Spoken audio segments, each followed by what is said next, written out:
Graça e paz a todos, amém? Amém. Vocês estão felizes nessa noite? Amém. Depois de uma apresentação como essa, né? Eu fico até sem saber o que é que eu vou falar, porque já foi me apresentado. Mas antes de a gente poder receber algo que Deus colocou no meu coração, aqui nesse lugar, eu gostaria que a gente pudesse fechar os nossos olhos e vamos honrar a Deus mais uma vez com a nossa oração, com o nosso louvor. Feche seus olhos. Pai, nós te agradecemos, honramos a tua presença nesse lugar.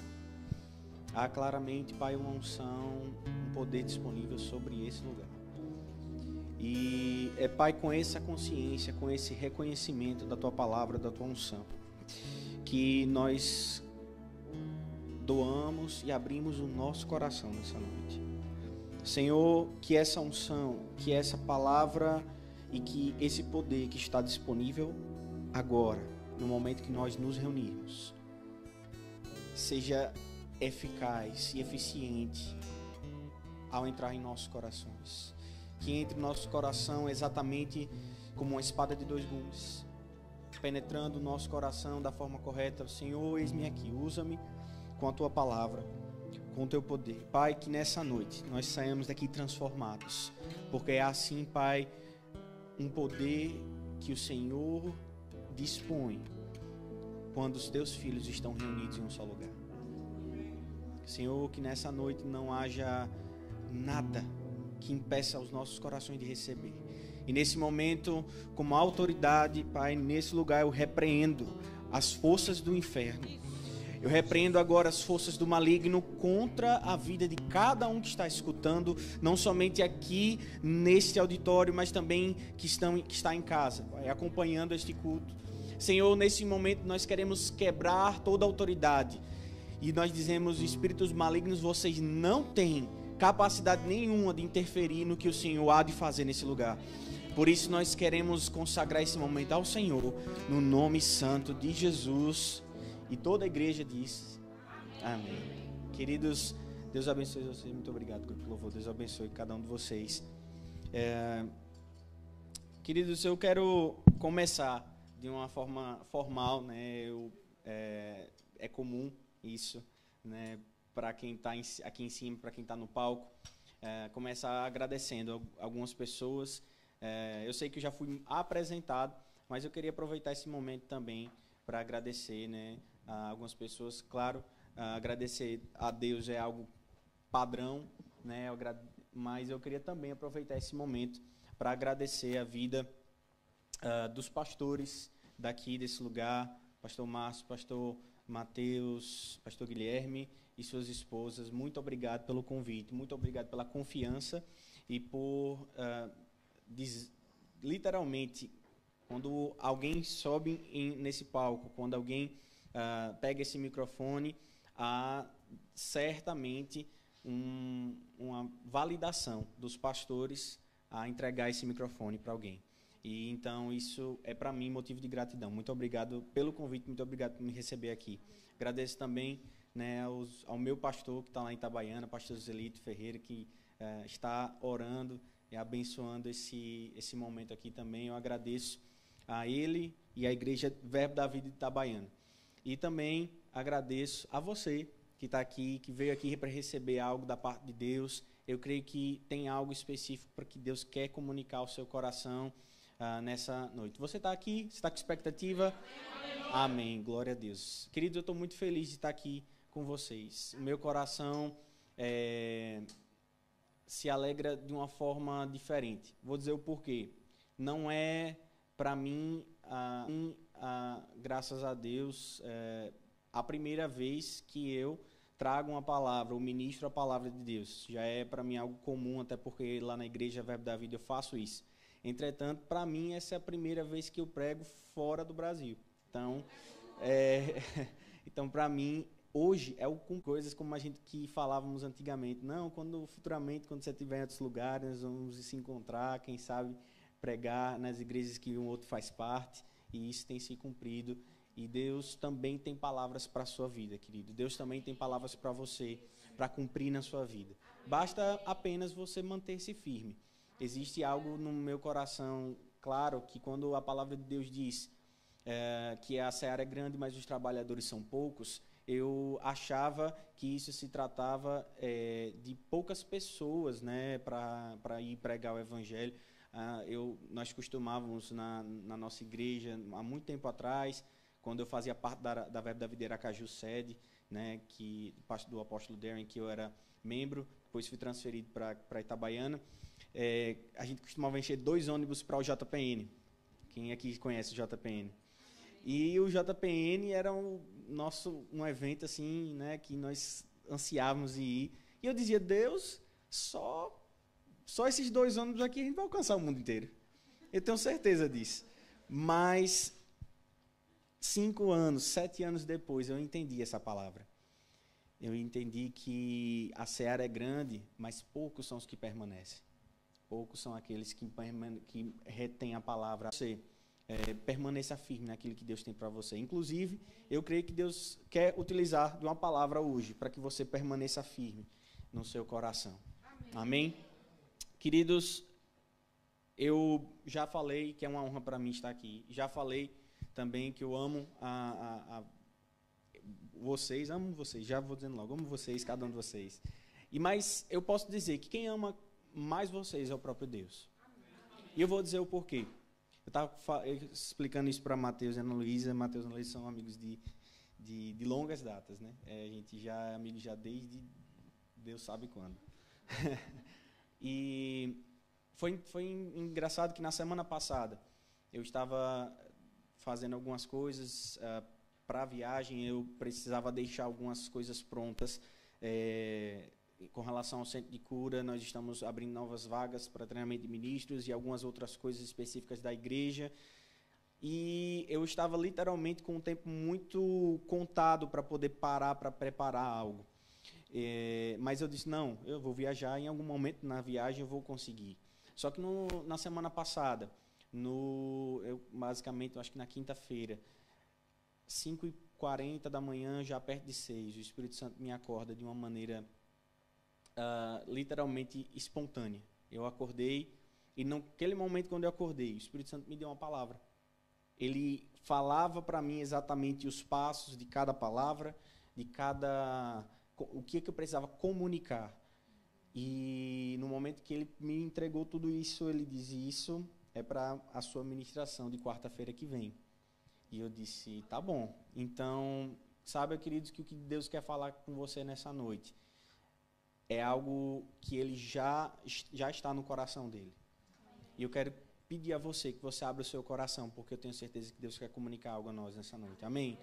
Então, aproveite esse momento, pegue sua Bíblia. Se você trouxe ela, pegue seu celular, não sei, levante ela ao Senhor.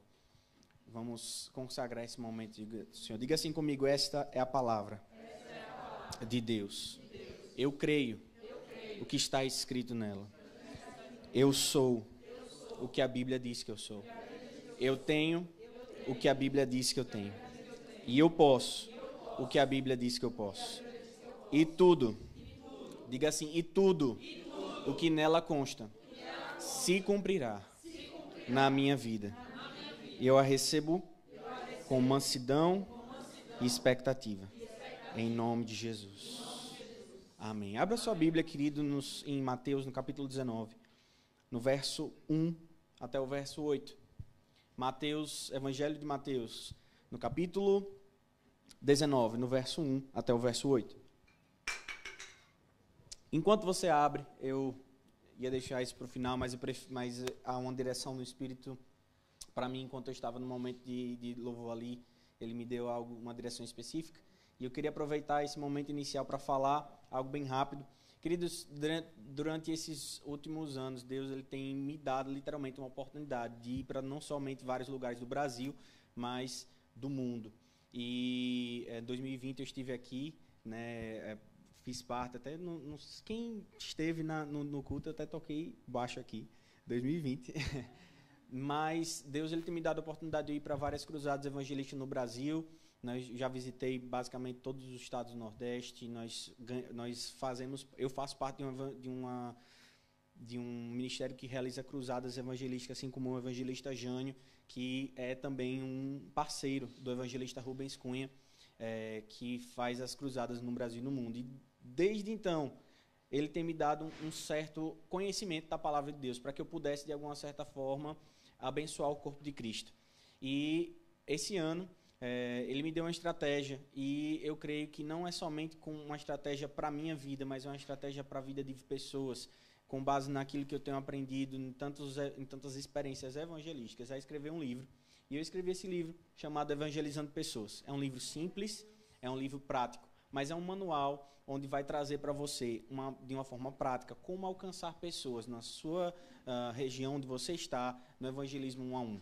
Então ele vai falar aqui sobre como orar por cura, como orar por libertação, sobre evangelismo, um evangelismo eficaz, eficiente, algumas chaves específicas e características que você precisa ter para ser um bom ganhador de almas. E no final, o livro vai estar sendo vendido ali, creio por um valor muito simbólico, quase para mim é como um custo baixo, que é 5 euros apenas, mas é para abençoar a sua vida, para que você possa ter uma oportunidade. Muitas pessoas, sendo sincero, muitas pessoas chegaram para mim e disseram: Daniel, como é que você chega quando você vai evangelizar alguém? E aí foi no meio dessa pergunta que eu disse: pai, eu vou escrever um livro, porque eu acredito que Deus ele tem me dado algumas estratégias para alcançar pessoas nessa área especificamente. Amém? Querido, você abriu em Mateus, no capítulo 19, no versículo 1 a 8. A Bíblia vai dizer assim: quando acabou de dizer estas coisas, Jesus saiu da Galileia e foi para a região da Judeia, no outro lado do Jordão. Grandes multidões o seguiam e ali ele as curou. Alguns fariseus aproximaram-se dele para pô-lo à prova. Perguntaram-lhe: é permitido ao homem divorciar-se da sua mulher? E por qual motivo? Mas ele respondeu: vocês não leram que no princípio o Criador fez fez homem e mulher? E disse: por esta razão o homem deixará pai e mãe e se unirá à sua mulher, e os dois se tornarão uma só carne. Assim, eles já não são dois, mas sim uma só carne. Portanto, o que Deus uniu, ninguém separa. Perguntaram eles: então, por que Moisés mandou dar uma certidão de divórcio à mulher e mandá-la embora? Jesus respondeu: Moisés permitiu que vocês se divorciassem suas mulheres por causa da dureza do coração de vocês, mas não foi assim desde o princípio. Diga assim comigo: mas não foi assim desde o princípio. Agora eu quero que você olhe para alguém que está perto de você, do seu lado, e diga: não foi assim desde o princípio. Queridos, o contexto que nós estamos aqui, que a palavra de Deus ela nos instrui, é que Jesus estava sendo perguntado, e posso dizer melhor ainda, que Jesus estava sendo desafiado a responder algo em uma questão sobre divórcio. Era uma tentativa que os fariseus estavam colocando para Jesus um dilema, onde eles queriam mostrar para Jesus que ele não era quem realmente ele era, queriam desmascarar Jesus de uma certa forma. Então, nós sabemos e nós vemos claramente que a palavra de Deus quer dizer aqui que o contexto que Jesus estava falando naquele lugar, assim também como o contexto que ele foi colocado, inserido, era divórcio e casamento. Mas, o que me chama a atenção aqui, o que o Espírito Santo colocou no meu coração claramente, foi a última parte do verso 8. Quando Jesus olha e diz: Moisés permitiu que vocês se divorciassem das suas mulheres por causa da dureza do coração de vocês, mas no princípio, mas no início, mas não era para ser assim. Era como se Jesus já estivesse tentando mostrar que não era o principal objetivo, não era que a gente tentasse encontrar uma maneira de consertar, de curar um certo problema, era que, na verdade, nós precisávamos viver um princípio desde o início que era obedecer. Era como se Deus estivesse dizendo assim, olha, não era para que você vivesse assim, não era para que nós vivêssemos assim. O objetivo inicial, o princípio instalado, não era para que se divorciasse se houvesse algum problema. Era para que a gente pudesse viver como homem, mulher, marido e esposa. Você está aqui nessa noite? Então, querido, o que para mim fica claro é que existem coisas na nossa vida, individualmente falando, com certeza, mas que existem coisas, sim, também, para o homem, como ser humano, que Deus meio que contornou. Deus meio que tentou encontrar uma nova rota para que o homem pudesse viver em paz, mas que não era esse o principal objetivo de Deus para o homem. Então, olhando para esse sentido, olhando para essa armadilha que foi colocada pelos fariseus e a resposta de Jesus, o que mais não era para ser assim? O que a gente pode encontrar na palavra de Deus que não era para ser do jeito que foi? O que mais a gente pode encontrar na Bíblia para que não era para ser do jeito que foi, que a história conta? Sabe, queridos, até já falando atrasado, mas o tema da minha ministração é, mas não era para ser assim. E a Bíblia fala que Moisés, ao invés de falar com a pedra, Moisés bate na pedra, e por conta disso, ele não pôde entrar na terra em tempo hábil. E por conta de Moisés não ter obedecido a Deus, ele teve que recalcular a rota. Mas diga assim comigo, não era para ser assim. Então, além disso, ao invés de pregar em Nínive, para aquele povo, Jonas teve que naufragar, ficar dias dentro de um peixe, para depois se arrepender e fazer o que lhe foi mandado. Mas diga assim comigo, não era para ser assim. Ao invés de manter a promessa de Deus, ao invés de Sansão preferiu o amor de uma mulher que traiu a ele, acabou sendo jogado, morto por quem perseguia ele. Mas diga assim comigo, não era para ser assim. Ao invés de permanecer firme na promessa de Deus, Abraão e Sara preferiram um atalho e acabaram tendo a sua descendência dividida, gerando Ismael. Mas diga assim comigo, não era para ser assim. Queridos, ao invés de obedecer a Deus e manter toda a humanidade no jardim, em perfeita harmonia com o Criador, Adão e Eva preferiram comer o fruto que causou a queda do homem. Mas olhe para quem está do seu lado e diga assim, mas não era para ser assim. Sabe, queridos, existe sim uma correlação na humanidade. Existe como se, claramente, a gente consegue entender que existe sempre um objetivo de Deus de recalcular rotas por causa da dureza do coração do homem. Sabe, quando o Espírito Santo colocou essa palavra no meu coração, eu até pensei, Deus, mas eu tenho outras coisas que meu coração queima. Inclusive, próxima semana eu estou indo para a Etiópia para uma cruzada evangelística, onde nós vamos ver cura, salvação e libertação. Mas eu sei que tem alguém nessa noite que precisa dessa palavra. E sabe de uma coisa? Quantas vezes, meu irmão, quantas vezes você conseguiu se ver assim? Quantas vezes você conseguiu se enxergar recalculando rotas? Ou até mesmo não tendo que recalcular, mas fazendo aquilo que lhe era prazeroso. E a um certo momento, você começa a se perguntar, Deus, por que está acontecendo isso? Deus, por que isso está acontecendo? Eu não sei o que está acontecendo. Deus, por quê? Eu preciso entender, eu preciso fazer, mas não está dando certo.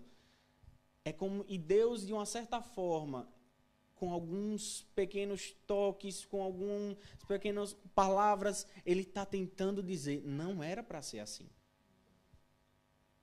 Mas, infelizmente, nós temos vivido o que nós queremos viver. E acabamos culpando a Deus pelos resultados que nós temos. Sabe de uma coisa, meu irmão? Existe claramente essa relação da palavra, da história da humanidade, entre a vontade de Deus e a vontade do homem. Sempre, desde o início. Inclusive, meu irmão, existe também uma palavra no meu coração que muitas vezes nós achamos que a salvação se trata de tirar o homem do inferno, mas isso é muito pouco. Se você vê na palavra de Deus em Gênesis, a primeira coisa que o homem fez quando ele pecou, ele disse assim, foi a mulher que tu... Então, na verdade, a salvação era para salvar o homem de si mesmo.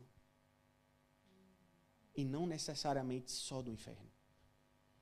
E o que acontece é que nós estamos tendo essa briga com Deus entre a nossa vontade e a vontade de Deus. Mas e aí, Daniel, qual é, então, o caminho?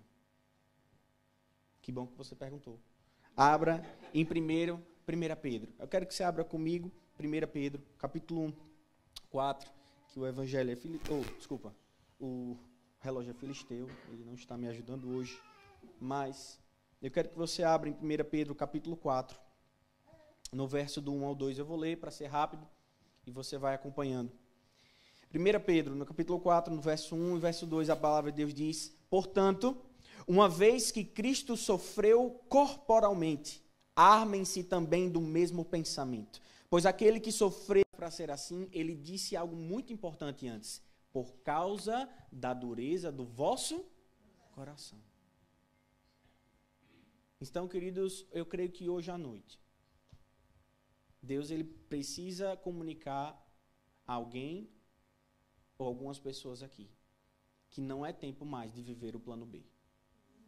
Não se pode mais viver só porque é prazeroso, ou até mesmo porque é o que tem. É necessário viver exatamente aquilo que você nasceu para viver. Eu quero que você pergunte a si mesmo agora. Será, meu Deus, que eu estou aqui hoje fazendo o que eu nasci para viver, ou simplesmente eu recalculei uma rota e eu estou esperando algum certo momento de tentar entrar no fluxo do rio que eu sempre deveria estar? Então, para finalizar esse momento, eu gostaria que você abra em Marcos, capítulo 10. É tão lindo ver isso, porque quando o Espírito Santo começou a me falar comigo sobre essa palavra, eu via que claramente existia uma correlação das histórias faladas logo após ao questionamento dos fariseus a Jesus. Se você for ver aqui no Marcos, no capítulo 10, do verso 1 até o verso 12, a mesma história que nós lemos em Mateus também está em Marcos. Ou seja, é a mesma história de Jesus sendo interrogado pelos fariseus. Mas o que nós conseguimos entender dessa primeira parte era que Jesus estava tentando mostrar para o homem que por causa da dureza dele, Deus permitiu coisas que não era para ele viver. Entretanto, existe sim uma rota original. Mas tudo isso, e é a essência daquilo que eu quero ministrar nessa noite, tudo isso vem, emana e flui do nosso coração. Agora, veja que engraçado, que exatamente a história seguinte, a história que vem logo após ela, é a história, o discípulo, na verdade, o Marcos, ele está falando, ele está escrevendo que Jesus se encontra com crianças. E aí, no versículo 13, diz, alguns traziam crianças a Jesus, para que ele tocasse nelas, mas os discípulos as repreendiam. Quando Jesus viu isso, ficou indignado, ele disse, deixe vir a mim as crianças, não as impeçam, pois o reino de Deus pertence aos semelhantes a elas. Digo a verdade, quem não receber o reino de Deus como uma criança, nunca entrará nele. Em seguida, tomou a criança nos braços, impôs-lhes as mãos e as abençoou. Queridos, o que diz no versículo 15? Quem não receber o reino de Deus como uma... Então pare para pensar comigo. Marcos acabou de falar que por causa da dureza do coração de alguns, Deus teve que fazer uma nova rota. Mas aí a história seguinte se trata com pessoas que têm um coração puro. Você já viu alguma criança tentando enganar ou talvez tentando fazer um esquema de estelionato com alguém. Chega até a ser cômico, porque é como se uma criança não tivesse essa capacidade, por causa da pureza do coração deles. Então, logo após o que Jesus conversa com os discípulos, vem a verdadeira essência do que é estar com o coração certo. A verdadeira essência de estar com o coração certo é sim ser como um coração de uma criança. Sem vontade de cumprir outras coisas. Você já viu uma criança quando é colocada na frente dela um brinquedo? Parece que ela solta tudo e vai em direção àquilo que ela quer. Mesmo que aquilo que ela esteja na mão seja muito bom, mas para uma criança, quando ela vê algo que é mais importante para ela solta tudo e vai em direção àquilo. Só que, claramente, logo após esse exemplo, nós achamos um outro exemplo, só que desse o contrário. E vá comigo. E no capítulo 17. Desculpa, no capítulo 10, só que no verso 17. E eu finalizo com isso. Quando Jesus ia saindo, um homem correu em sua direção, pôs-se de joelhos diante dele e perguntou: Bom mestre, que farei eu para herdar a vida eterna? Então respondeu Jesus: Por que você me chama de bom? Ninguém é bom a não ser um, que é Deus. Você conhece os mandamentos: não matarás, não adulterarás, não furtarás, não darás falso testemunho, não enganarás ninguém, honra teu pai e tua mãe. E aí no verso 20 ele fala: Mestre, tudo isso eu tenho obedecido desde a minha adolescência. Jesus olhou para ele e o amou. Diga assim comigo: Jesus olhou para ele e o amou. E aí, continuando, fala: falta apenas uma coisa para você. Disse ele: vá, venda tudo que você possui e dê aos pobres. E dê aos pobres, e você terá um tesouro no céu. Depois venha e siga-me. Diante disso, ele ficou abalado, abatido, afastou-se triste, porque tinha muitas riquezas. Então, nós vemos numa história anterior o coração certo, e agora na história seguinte nós vemos o coração errado. E o que mais me impressiona aqui, queridos, é porque é o seguinte, e eu quero dizer o motivo pelo qual Deus quer o seu coração. Se você entender aqui, Jesus olha para aquele rapaz e diz: você conhece todos os mandamentos? Aquele homem diz que desde sua adolescência ele seguia a palavra. Ele fazia exatamente aquilo que a palavra de Deus mandava. Então ele era um exemplo. Sabe o que é que acontece logo após isso? Jesus ama aquele rapaz. A Bíblia diz que Jesus olha para ele e o amou. Quantos aqui sabem que existem 5 linguagens do amor? Algumas pessoas. Quem ainda não sabe, vou explicar rápido. Existem 5 linguagens do amor. O amor, ele pode falar através de presentes. Ou seja, tem pessoas que se sentem extremamente amadas quando recebem presentes. Se você dá algo, talvez por mais pequeno que seja, às vezes você só voltou para sua casa e lembrou de trazer uma lembrancinha para sua esposa, mas se ela fala essa linguagem, ela vai se sentir amada. Existe o tempo de qualidade, onde não importa o quantos presentes você tenha, mas se você passar 1 hora com a pessoa em conversa, em risos, em interesse com a pessoa, aquela pessoa vai se sentir extremamente amada. Existem também as palavras de afirmação. Existem pessoas que se sentem amadas de uma forma extrema quando recebem elogios, palavras que as acalentam, que traz de alguma certa forma algo diferente para o coração delas. Existem também os atos de serviço. Existem pessoas que se sentem amadas extremamente quando recebem de alguém um ato de serviço. Quando você literalmente faz algo por ela sem pedir nada em troca. E existe também o toque físico, onde tem pessoas que se sentem extremamente amadas quando são abraçadas, beijadas, são acariciadas. Mas sabia que uma coisa, meu querido, que Deus também tem uma linguagem de amor? E eu queria que você abrisse sua Bíblia rapidinho, se você puder. Eu sei que meu tempo já está... Meu Deus do céu. João, capítulo 14, no verso 23. E eu finalizo com isso. O grupo do louvor já pode chamar? Já? João 14, no verso 23. A Bíblia diz assim: se alguém me ama, obedecerá a minha palavra. Meu Pai o amará, e nós viremos a ele e faremos morada nele. Sabe por que, meu querido, Deus amou aquele jovem? Porque ele exatamente tinha o coração no que ele mais amava. Ele falava a linguagem de Deus. Ele guardava a sua palavra. Quando Deus via que aquele jovem guardava a palavra dele, desde a sua adolescência, não há como Deus não olhar para aquele homem e ter dito: é isso que eu estou procurando. É esse coração que eu quero. Um coração de alguém que ama a minha palavra.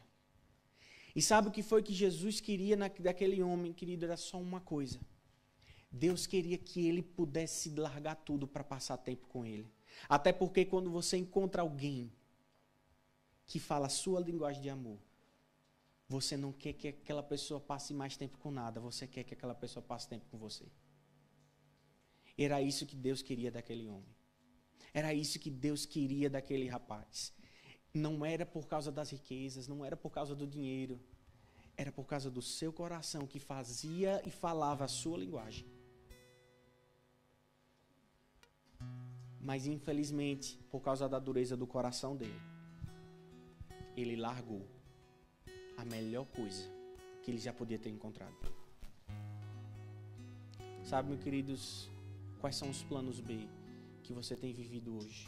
Por causa talvez da dureza do seu coração. O que é que você está fazendo hoje na sua vida que não é exatamente para ser assim? Eu não sei se você hoje vive algo que não era para ser assim. Mas eu quero dizer hoje que Deus está aqui com o coração disposto e disponível a recalcular rotas. E colocar você no lugar exato, onde Ele quer que você vá. E eu sei que meu tempo já passou, mas algo muito forte no meu coração quando eu estava ali. E peço até permissão para fazer um apelo aqui à frente. Eu queria que você pudesse ficar de pé. Com os olhos fechados nesse momento. O apelo que há no meu coração é para você. Que de alguma certa forma, você sabe que está vivendo algo que não era para ser assim. Talvez hoje você se encontre no seu plano B. Mas Deus hoje, Ele quer dizer para você que existe um plano A. Que existe algo que Ele quer de você. Mas a única coisa que Ele precisa é do seu coração. É de um coração que entregue a Ele tudo o que você puder entregar. Então, se você nessa noite se encaixa nisso, se você precisa hoje recalcular a rota, se você hoje precisa de alguma certa forma entregar para Deus os seus planos e viver os dele, eu queria convidar você aqui, eu queria orar por você. Eu queria que, se você quiser vir até aqui à frente, como um ato profético, mostrando para Deus o que você realmente quer com Ele. Eu creio que Deus, Ele vai honrar a sua decisão, vai honrar o seu coração. E hoje uma nova temporada começa na sua vida. E se essa pessoa, você vem até aqui, eu quero orar com você rapidamente. Há alguém aqui nesse lugar que gostaria de, nessa noite, não estou falando somente de salvação, mas talvez você diga assim: tem algumas coisas na minha vida, tem coisas específicas que eu poderia estar vivendo e que talvez eu não fiz por causa da minha vontade. Mas eu quero dizer algo para você: não era para ser assim.